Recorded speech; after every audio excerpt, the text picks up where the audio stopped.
Hey everybody, welcome to another episode of Purple Insider. Matthew Coller here, and it is another Chris Trapasso draft show with CBS Sports Draft Analyst Chris Trapasso, of course. And Chris, we have a very exciting show. Later, we are going to give our 90s, early 2000s, and leaking into the 2010s comparisons for five-ish players in this draft. We'll talk about probably some more than that, but I'm very proud of a couple of my maybe deep cuts for some comparisons to players available in this year's draft. Also, I've got an NFC North question for you, but I think a great place to begin is when the mock father, Mel Kiper, drops a mock.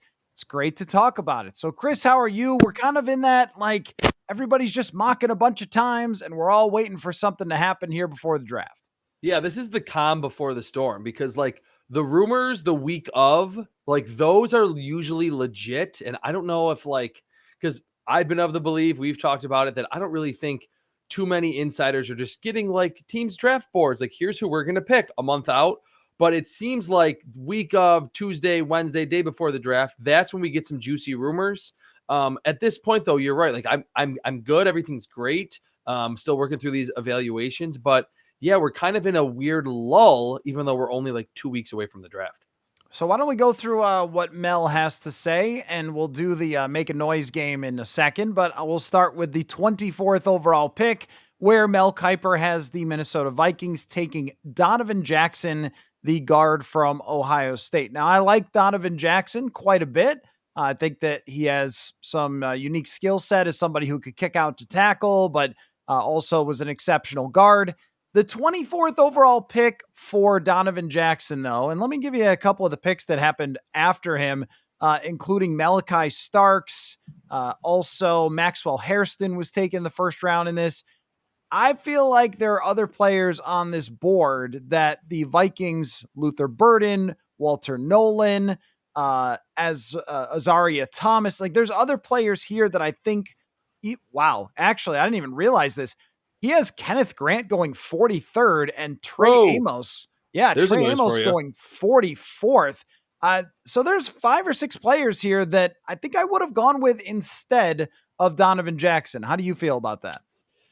I'm not as surprised, but I just looked at my scouting grade book. I do have Donovan Jackson graded in the 40s. So you're mentioning Kenneth Grant, Trey Amos. Those feel like more late first round value types. And we've talked about it that yes, guard is a need position for the Vikings. This is not a team that has a bunch of needs, but it feels like if they were to pick Donovan Jackson, it would come, after a trade back as opposed to just staying put at 24. You rattled off 3 or 4 players that seem to be better fits, better value, just better prospects overall at positions of a higher value just in a vacuum, that it feels like they would lean toward even if Donovan Jackson was still on the board. And it feels like he probably will be at 24. Interestingly here as well, both Siobhan Ravel and Tyler Booker, these are also guys that have been connected with the Vikings. I'm surprised he's got Booker at 47. I think Booker is probably a better guard prospect than Donovan Jackson. I mean, Booker didn't have a very good NFL combine. That's absolutely true. But it seems that when you talk to anybody about his makeup and about some of his tape, his size is very hard to replace.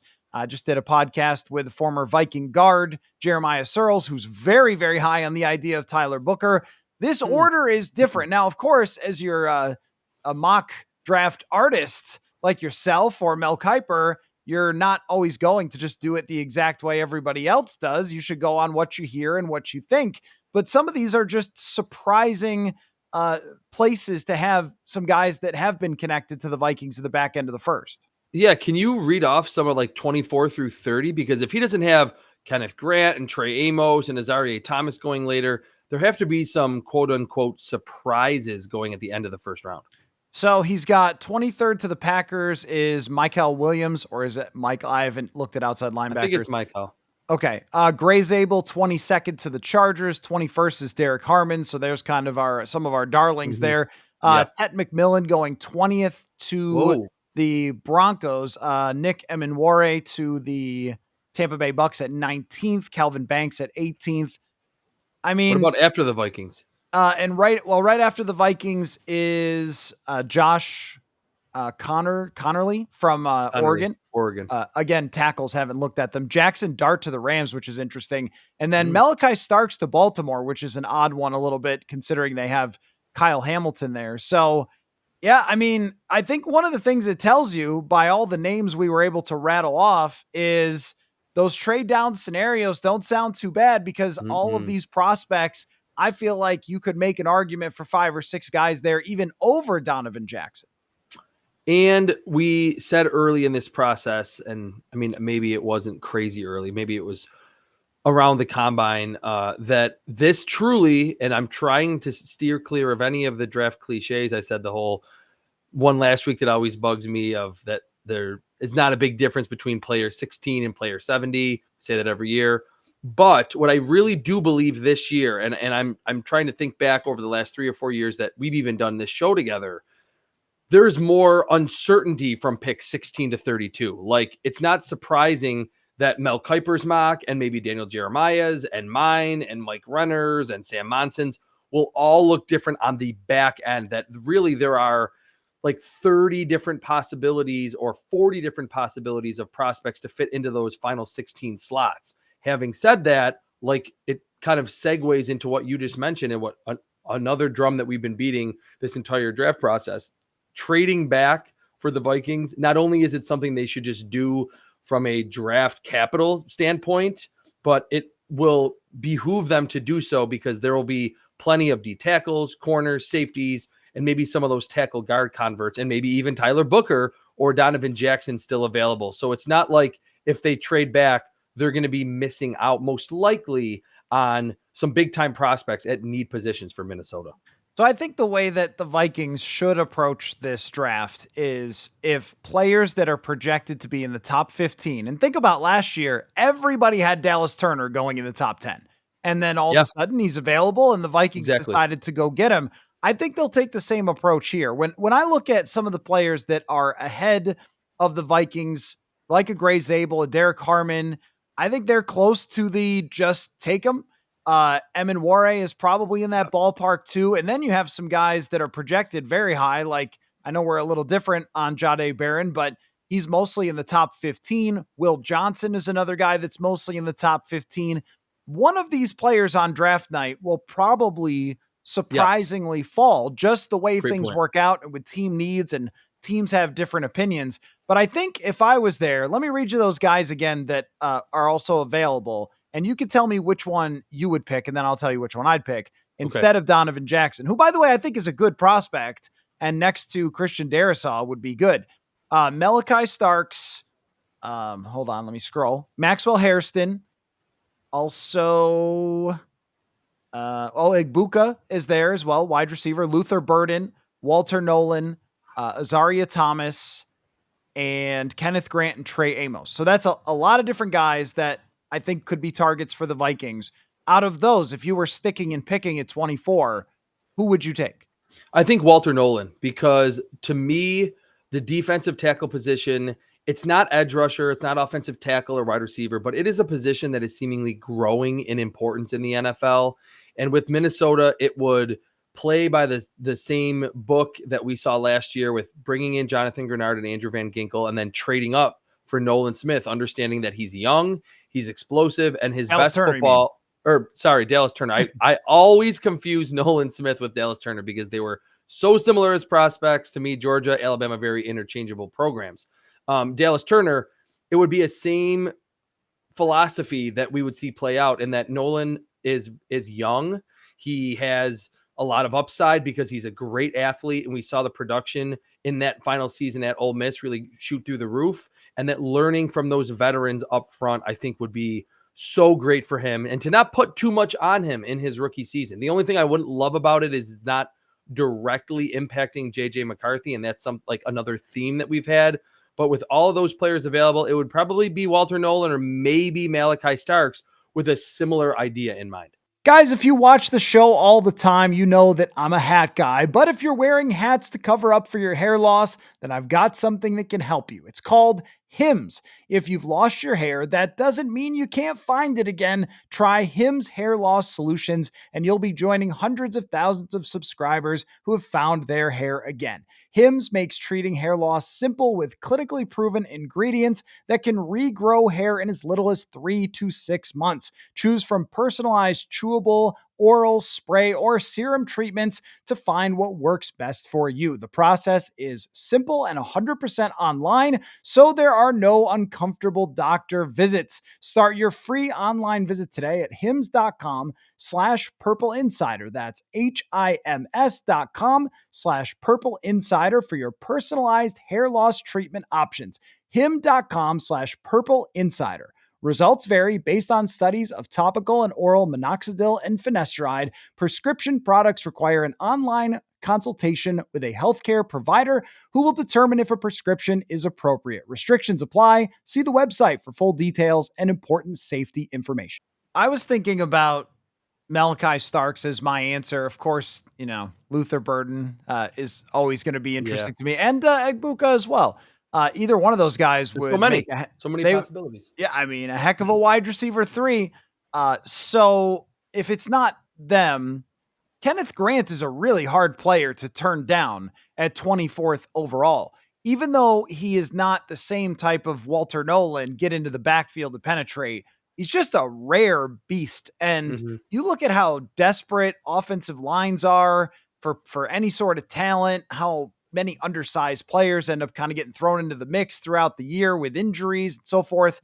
I feel like if you got a guy who weighs 330 pounds and moves like that, I'll take my chances that I could develop a little bit more in the pass rush. It's just such a dominant force when you have that guy. And I don't feel that way about many of these defensive tackles and run stuffers, but he specifically to me stands out as someone that's more of a top 15 player than someone who would be going in the 40th. So I have him graded outside of the first round, but everything that you just outlined makes a lot of sense for whichever team ultimately picks him. And I feel like he is going to go in the first round. I mentioned a few weeks ago, and I'm going to get into the weeds a little, but I know Purple Insider fans, Vikings fans, listeners are a smart group, and they understand relative athletic score and its ability to not just, if you have a high relative athletic score, RAS, that you're going to be an all-pro. But I talked about how Kenneth Grant at 330, and this is speaking directly to your point. I said a few weeks ago that his RAS was 7.17. And you're thinking, okay, that's not great. But at 6'3" and 335 doing that is really impressive. And I'm going to read a few others, big body D tackles that they look really athletic and they have light feet. They're dancing bears. JJ Pegues from Ole Miss, 4.81. Jamari Caldwell from Oregon, a day 2 guy that if the Vikings don't go defensive tackle early, maybe even early day 3, you will see a lot of day 2 and day 3 mocks. They'll have Jamari Caldwell from Oregon. He's another 6'2", 330. His RAS, 3.5. Cam Jackson from Florida, he's tall. He's like 6'4", 6'5", 340, 350. He's big, 3.88. Eric Gregory from Arkansas, another nose tackle build, 6.5. So with Kenneth Grant, even though he's not, like you're saying, Walter Nolan or even Derek Harmon or TJ Sanders up the field, having an RAS above 7 at 335 is really impressive. And for me, the cherry on top, he's only 21 years old. So he would certainly fit the bill for that long-term or longer term. I don't think he's, not going to only be good until his 4th season, but more of a developmental guy that you're really picking to hit the ground running in 2026 after kind of getting a 300 to 500 snap red shirt season, so to speak, as a rookie. Yeah, and I think Brian Flores likes that. I mean, no matter who they pick on the defensive side, if they go defense, there's kind of some version of that unless it's Malachi Starks. I mean, if they were to pick Trey Amos, then he probably, if he's really good, he beats out Isaiah Rodgers in the first year, but he likely is part of a rotation in the first year, and then you're looking to develop him down the road. Or if it's even Walter Nolan, you have Jonathan Allen there and Javon Hargrave, so he's not going to be playing 700 snaps right away. The same goes for Harrison Phillips. But Harrison Phillips isn't under contract for that much longer. So you develop a guy, you rotate, you mix and match depending on the situation, and then you look to have that guy develop his pass rush skills through the future. I think that they do like to think that way. At the same time, if you're a person that wants the guard and you're totally fine with Donovan Jackson, I'm not going to fight you on it because, like you said, anything that helps JJ McCarthy is probably going to get a high mark from me. So, say that the draft played out this way. What would you grade it as you're doing your post draft grades if it was Donovan Jackson? It would probably be a B to B plus, just because I have him graded a little lower. But your last sentence there, that it would help out JJ McCarthy, that would give it a little boost. And I've said I got to stick to my guns that Donovan Jackson is my highest rated, just pure guard in this class. Like there's other ones that some teams will have Kelvin Banks at tackle, others will have him at guard. It's hard to really tell. In terms of just a plug and play, NFL ready, instant impact, all of those phrases, guard, that to me, the best player in this class is Donovan Jackson. So there would be some increased value in getting that player at 24 that I think Kevin O'Connell and this offensive coaching staff would be like, hey, we have our left guard. We have two studs next to him. We're going to get high quality play, or it's going to, any rookie hiccups will be raised because of Darisaw and Ryan Kelly next to him. So I have him graded lower, like I said, in the 40s. And I certainly give some range with those grades, that it's not just like if he's the 38th pick that I think it's a terrible selection. But at 24, a little bit early, but 6'4", 320, athletic, Ohio State, played tackle, but is a pure guard in the NFL. Yeah, the debate may be between. So in this scenario, Zabel is off the board. Yeah. But the debate might be: do you want a guy that has better movement skill, which Jackson definitely does, or would you prefer somebody like Tyler Booker, who is just lots of man, just a big old mountain of a human being? And I guess I would have to ask Chris Cooper, the Vikings offensive line coach, for the answer to that question. For me, I would have a little bit of concern about Tyler Booker and his ability to deal with some of the zone stuff. At the same time, the way that they've got it built right now, I don't think Will Fries is a pure outside zone guy. I mean, he's more of a power guy. Ryan Kelly at this point in his career, same kind of deal. And O'Neal and Darisaw could do just about anything you want them to do. So maybe it would fit to switch a little bit more on the power standpoint if you have an offensive line that does it. Plus, they've brought in somebody whose history as an O-line assistant is with the run game. And I think that they want to build their offensive line specifically to his vision in the run game. So all this is kind of fascinating because it comes down to what they think which guy might be a better fit if they are interested in taking a guard here. So why don't we take a look at the top of Mel Kiper's draft here? I mean, I think that's an ideal scenario for the Vikings to trade down unless they just love Donovan Jackson. So let's play the make a noise game where Okay. I'm gonna read you down Mel Kiper's picks, and then you make a noise when something stands out to you. Okay. So we got the Titans at number 1 taking Cam Ward, no surprise. Travis Hunter to the Browns. Abdul Carter going to the Giants. Then at 4, it's Will Campbell to the New England Patriots. I feel like this is very chalky. This Nothing is like crazy. Yeah, really. yeah. Mason Graham to the Jaguars, the most mocked pick probably in the history of mocking. Ashton Genty to the Raiders. That's another common one. Yep. Armand Membu to the Jets. We got Jalen Walker, the outside linebacker, going to the Carolina Panthers. Chalk City. Is that a noise? No, it's just Chalk City. Like that's Oh, okay. like literally the consensus board right there. Okay, no noise. Sorry. Okay. Number 9, Shadur Sanders. No?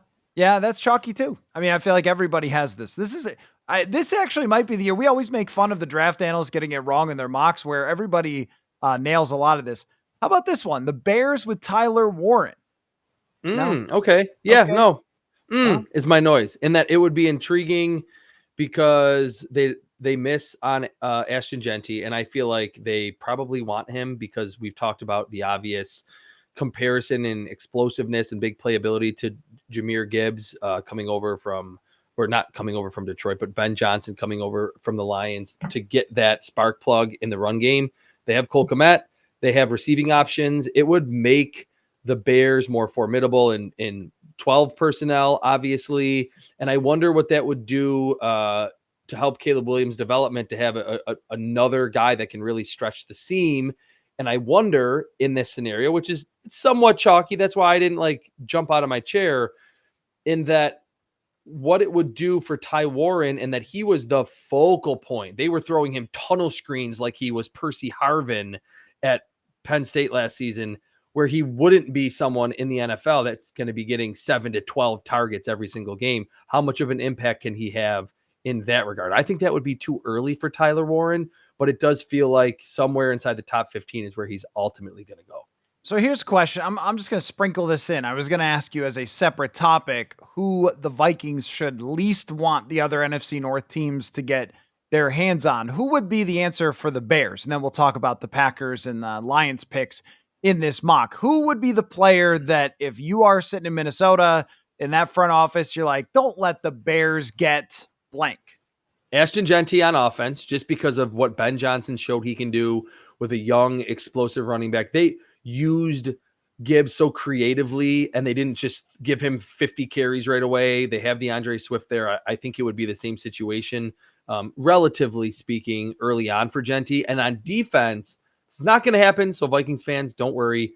If they pick James Pierce, he is my favorite player in this class, to go opposite Montez Sweat and have two towering, bendy, speed to power rushers on the outside, that would be a very formidable group in a pass rush that's really needed a jolt and has needed that running mate for Montez Sweat since they traded for him. Interesting how much Pierce has dropped in a lot of people's minds here. I wonder if that's actually the case, or if he will kind of go where everybody thought he would before. What do you think of Tyler Warren as a player? I saw probably 5 Penn State games, and my thought was Kyle Juszczyk. I mean, he was just a lot of fun. They used him in the backfield. They ran the ball with him. They did all sorts of trick plays and things like that with Tyler Warren.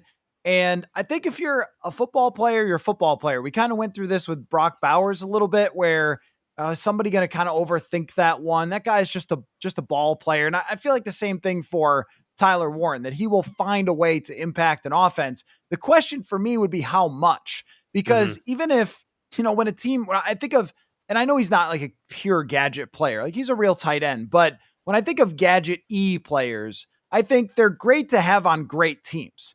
If you're already a great team and you add in somebody like Tyler Warren, wow, you can really be something. But I don't think he's somebody that you have to ask to drive your offense. And maybe Chicago wouldn't be doing that with DJ Moore already there, Roma Dunze already there. So maybe it would be a good pick for them. I just feel like those types of players have to fit in specifically and can't be like the centerpiece of an offense. Yeah, what you're hinting at is kind of my view on Warren and why I'm a little lower on him, in that he really was like this super unique gadget tight end.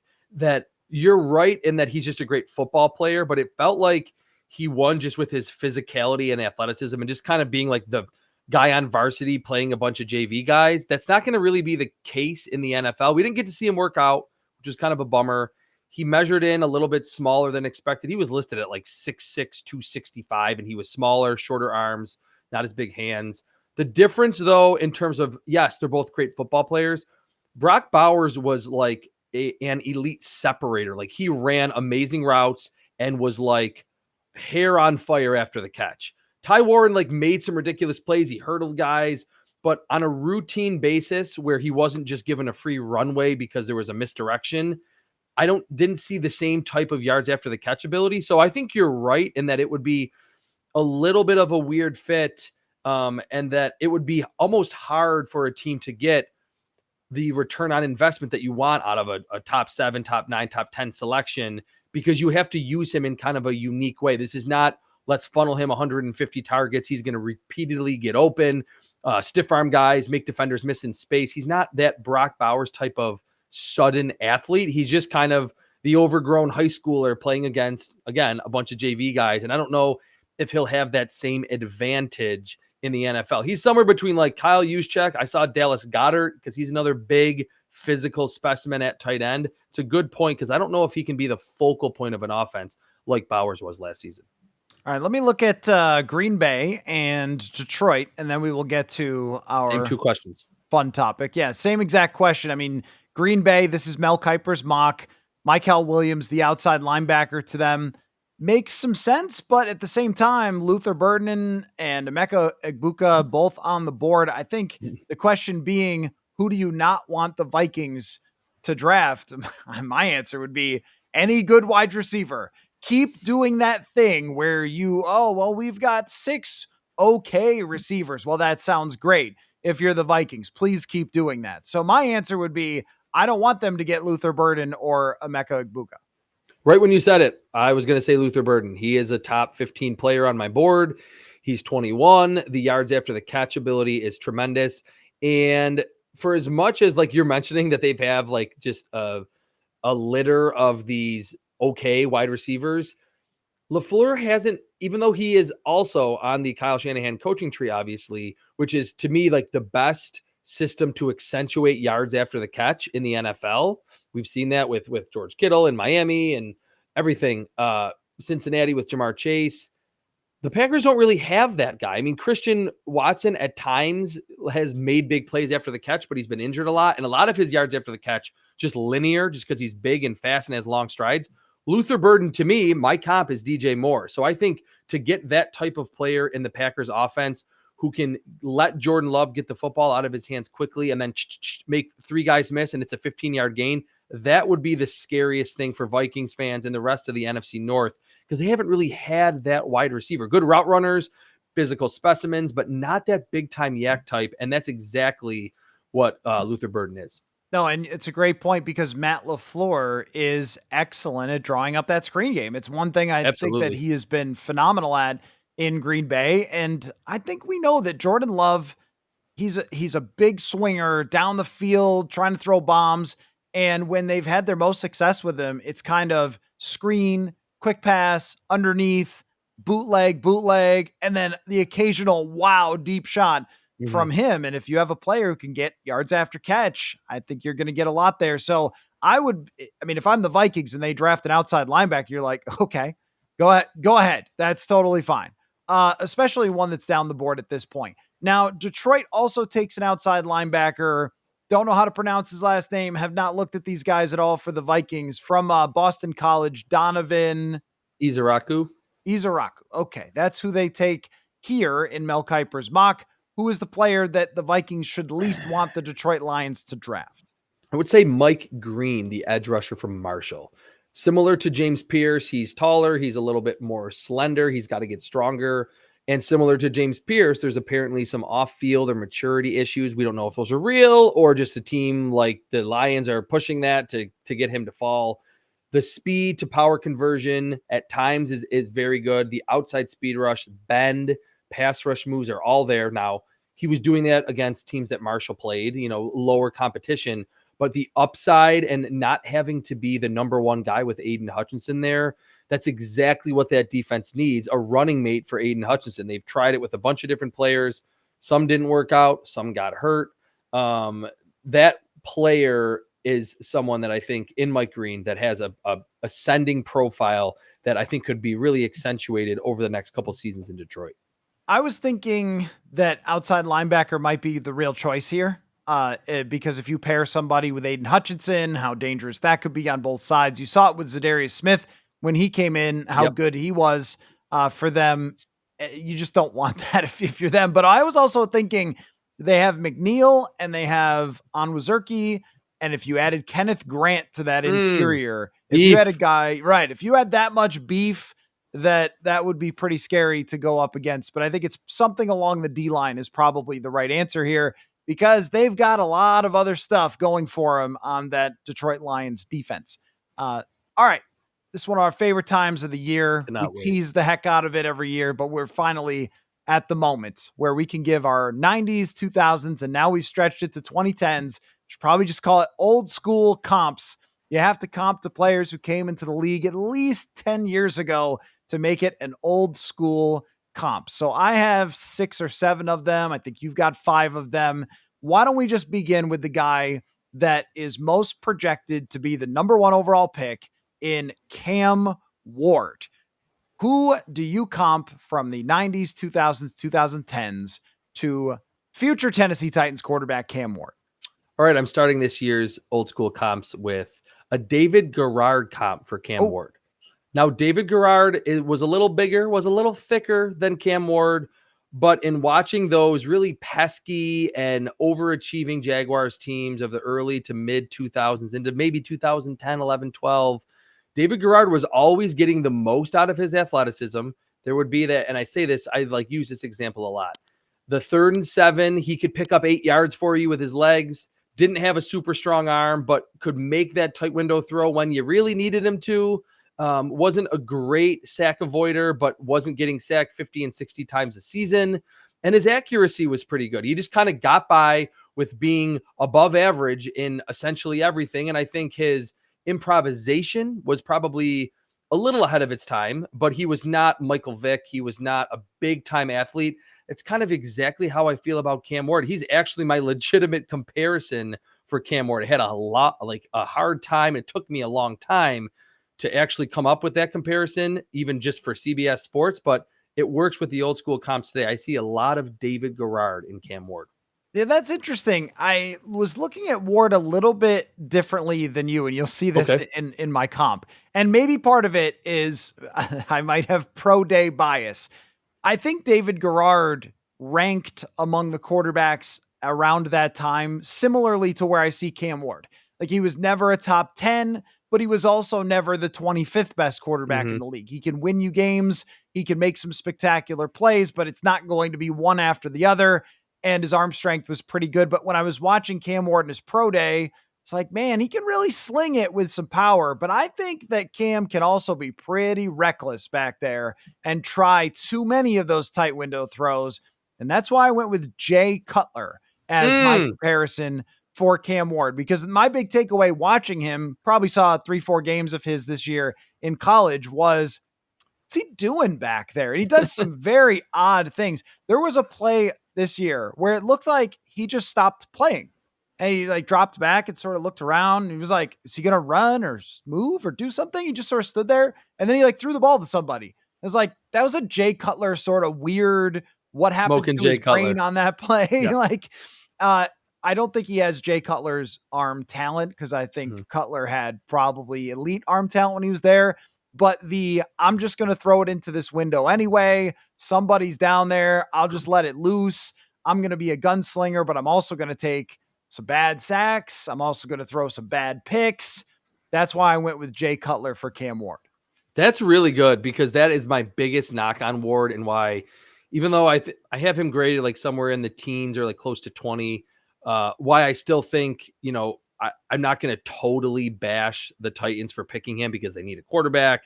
And I think he ticks a lot of my boxes, but that is the one concern, the recklessness and like you're mentioning, the lack of sound fundamentals. Like there are times where he made throws completely flat footed, like he was a second baseman, just like tossing a ball to first when the catcher is hitting the ground ball, where he knew he had all the time in the world. And you're like, are you going to do that in the NFL? And like, what is Brian Callahan going to do when he sees in week 2 against a really good pass rush that Cam Ward is completely flat footed, uses no rotation from his lower body to just flick a ball to a check down underneath? So there is some recklessness, some carelessness that we saw throughout the career for Jay Cutler.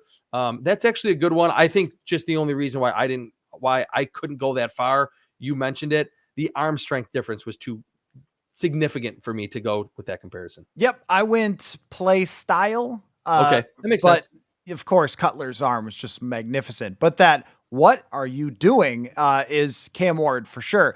Yep. Now, Shadur Sanders, I'll give you mine first. I went with Trent Green for Shadur Sanders. Mm. And the reason I went with Trent Green is because I don't see any physical skill from Shadur Sanders that makes him stand out at all. If I was doing Madden rankings, I would give him like an 84 arm and I would give him like 76 speed. There would be nothing there. But the one thing that he can do is throw a football very accurately. I think he's got a really, really nice spin on the ball, good anticipation. I don't think he's a playmaker at the NFL level. He's going to have to play from the pocket. And that's Trent Green. No knock. Trent Green He had was a a good very player good at career. times. Yeah. Yeah. But if he's going to be great, like Trent Green was once when he won 13 games, Tony Gonzalez, best running game in the league, great coaching. I think Shedeur Sanders has to have everything working right for him, elite offensive line, for him to reach a ceiling in the NFL. So I went with Trent Green. That is very good. Hats off to hear Trent Green in the year 2025. You are the king of this. You thought of this idea. I knew you were going to pull some from the 90s and into the 2000s. All right. So I know that you said you want 10 years ago and further back, but we did say 2010. So I'm going to kind of like circumvent the rules here a little, because even as you were saying the Trent Green comparison and explaining why, I think you were, essentially saying all the reasons why I'm going with this comparison. It's relatively recent. But for Shedeur Sanders, I'm going with Josh Rosen. I think he is so similar to Josh Rosen. They both took a ton of sacks in college. And the knock was, their offensive lines weren't good. Once they get a great offensive line, they'll just never take a sack again.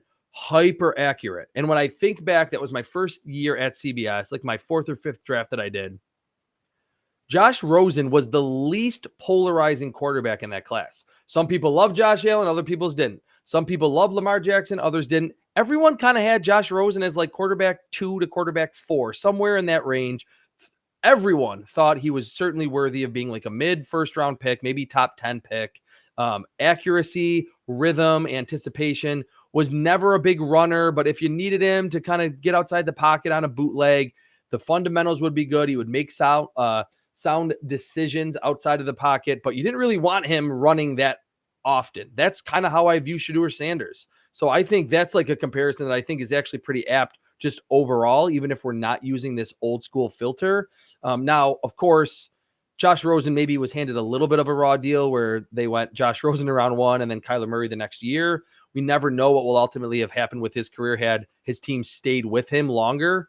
But the offensive line was not good in Arizona. He did not have Tony Gonzalez at tight end. He did not have a big-time weapon group in Arizona with the Cardinals. So I think if Shedeur Sanders goes to a team like that, it's not remotely out of the realm of possibility that he has a similar NFL career arc to Josh Rosen.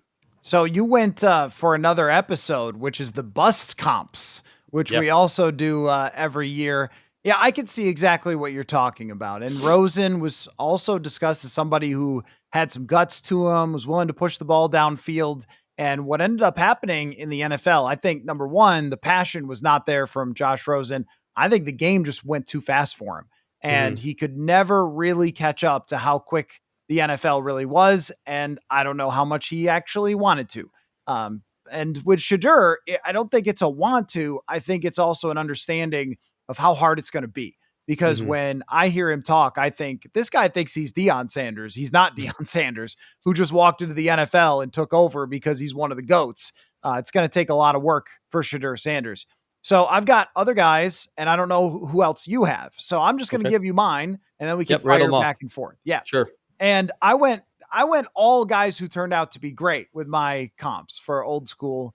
So maybe you did it a little different. For Travis Hunter, I have 2 for Travis Hunter because if he's a receiver, he's this guy. If he's a corner, he's this guy. I have cornerback Champ Bailey because I don't know too many guys other than Dion and Rod Woodson who played the football better than Champ Bailey. Natural, freak, crazy athlete, was probably great at everything. Champ Bailey. Terrence Mathis is my wide receiver pick because really good ball tracker, tough as nails, but wasn't very big, super shifty, really quick. But I didn't think that he had he didn't have 4.2 speed. And I don't think Travis Hunter does either. But if you threw the ball up to Terrence Mathis, he'd go get it for you, even though he was a little guy. So those are my 2 comps for Travis Hunter. Just meld them into one player and let the guy play 80 snaps. We got Trent Green and now Terrence Mathis in this episode. Like, hats off to you. Going deep.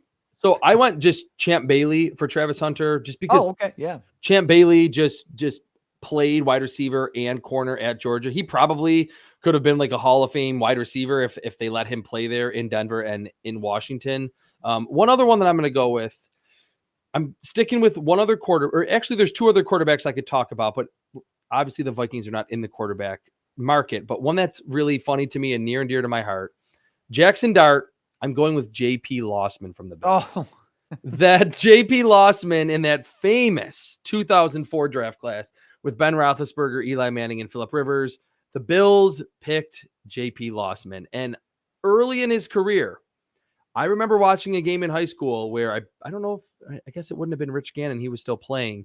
Whoever it was, maybe it was Phil Simms, said that if you didn't have any helmets or numbers on these players and you let J.P. Lossman and a bunch of other starters go out there, Lossman, you would think is like during practice throwing on air, you would be like, Lossman's one, like that guy right there, whoever that is, he's a top 5 to 7 quarterback because he could move. He could throw the football on the run with velocity. He was really ahead of his time as an athlete. And that was way before outside of Mike Vick and before that, Randall Cunningham, there were not scrambling quarterbacks in the NFL. The problem that Lossman had, and I watched essentially all of his games with the Bills, the recklessness that you talked about with Cam Ward and with Jay Cutler, crank that to like 15 with JP Lossman. He could not read a coverage. He would make a bad interception. And then, that it's usually framed as a positive, like the shooter's amnesia that Steph Curry has. Like if he misses 3 threes in a row, he'll come down and just shoot one again from 30 feet. Lossman would do that, but then the next pass would be another interception. Like that's what I'm a little concerned about with Jackson Dart, that he was a big recruit, goes to USC, transfers to Ole Miss. He's in this super gimmicky offense at Ole Miss. Go routes, posts, screens, slants. That's essentially it. Did not have to read the full field very often. And there were a lot of throws where he was just kind of chucking it up there. And you were like, dude, just take the check down or let Lane Kiffin's scheme create for you. And in the big games, we saw the last 3 years that Ole Miss would be trending toward a top 5 ranking, top 10 selection. And they would be, Alabama completely smoked him, had a bad game. Georgia, Auburn, things like that. He usually hit LSU. He had problems in a lot of those big games. So did JP Lossman. So that was one that I was doing my research and I was like, man, they're similar in that they check all the physical and athletic boxes. They're around the same size, but the recklessness and the inability to read coverages, and maybe Dart can, but we just never saw him do it in college. I saw them as very similar quarterbacks, JP Lossman and Jackson Dart. That's interesting. There was a story about JP Lossman that he was coaching for somebody and that NFL people would see him warming up with the quarterbacks and ask if he was interested in coming for a workout or something because he could still throw the ball so well. I didn't do a Jackson Dart because I'm going to tell you the truth. I barely watched Jackson Dart and have done nothing on him with the Vikings having their quarterback. But the description is interesting and trying to, is it like a Marcus Mariota type of thing where the offense is just such cheese, where it's just screens and quick passes and everything that the numbers get pumped up a lot, maybe better than he actually is. The next one I had was Ashton Jeanty. Okay. And I went with, for Ashton Jeanty, Curtis Martin.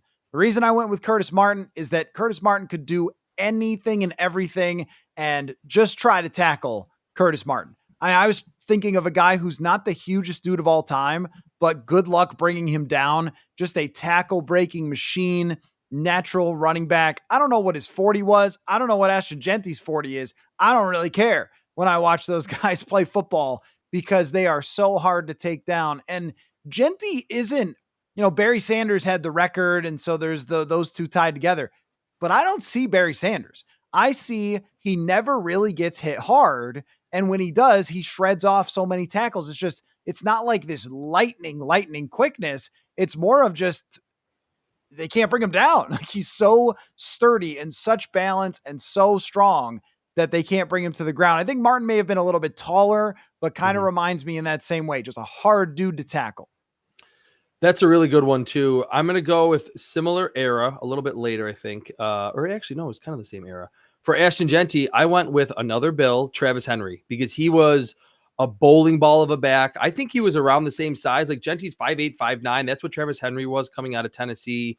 And in his prime, and it was pretty early in Buffalo, it was on some not very good Bills teams. He was that same type where I repeatedly said that Ashton Jeanty has the best contact balance that I've ever scouted. From my days remembering Travis Henry, that's the kind of player he was, that he looked little, but then when you actually saw him like after a play and like the camera would kind of zoom in, you're like, oh, he is shredded. He is really thick in his lower half, No wonder these linebackers, these huge 250-pound linebackers are bouncing off of him. Safety's the same way. Wasn't super shifty. In space, he could really create down the field and hit you a 40 or 50-yard play, and I think Genty will be able to do that in the NFL. But the ability to have like subtle power based in a low center of gravity, I saw a very similar stylistic runner in Ashton Genty that I did with Travis Henry, thinking way back to another Bills player. Yeah, I saw a lot of Travis Henry, and I totally see it. I think Genty is probably a little quicker with his feet Mm-hmm. Yep. than Travis Henry, but that body type, the fact that you just can't bring him down easy, I love it. The next one I have is Kenneth Grant, and I've got Vince Wilfork, where it is just a mammoth human being. But there is a video out there from early Hard Knock days of Vince Wilfork kicking a field goal. And I feel like Kenneth Grant is that kind of guy. I don't know if he can actually kick a field goal, but I feel like Kenneth Grant has a natural movement skill to him, an athleticism that if he was 50 pounds lighter, he would play defensive end or something. It's not just a big, giant, fat guy. It's somebody with some real wiggle to him. And that makes him interesting to me. I mean, could have thrown out Pat Williams here as well. I'm sure Vikings fans are thinking that one, but Wilfork is my guy for Kenneth Grant. And Wilfork's a good one too, because like you're mentioning that he was one of those like supreme athletes given his size. And in watching Kenneth Grant, I will say that in this, and I don't spend an insane amount of time in the summer, but going into like the way too early mocks, I'm watching Mason Graham and I'm like, who is 78 next to him? And I'm like, oh, he's pretty good. He's really light on his feet. And then seeing during the season that he's legitimately 6'2", 330, I was like, man, he is like a ballerina out there with how light his feet are. And I think that was for as big and strong and squatty and just that classic nose tackle during the Patriots dynasty that Wilfork was. I think his athleticism and to win across gaps and up the field was kind of an underrated element to his game. And don't be surprised if in 3 or 4 years, whatever team drafts Kenneth Grant is like, oh, he's the best athlete on our team, not talking about size, just relative to pound for pound, Kenneth Grant might be that player in the NFL. Did you have more, or do you want me to give you my last two? I told you only 5, but I did more than 5. I had one more because I think I was thinking to last year where we did all quarterbacks, which made a lot more sense. I did quarterbacks. I'll just do one quick. It is another Bill, even though it's probably hard to remember that he was on the Bills. Jalen Milroe, I'm going with Brad Smith. He was more famous with the Jets, played a little bit with the Bills after Rex Ryan came to Buffalo. At Missouri, he was like a legitimate Jalen Milroe. He like ran an insane amount. He was like set all these records as a like read option runner. He was kind of at the forefront of that. Not that he was as famous as a Kaepernick or a Tim Tebow, but was in that same era.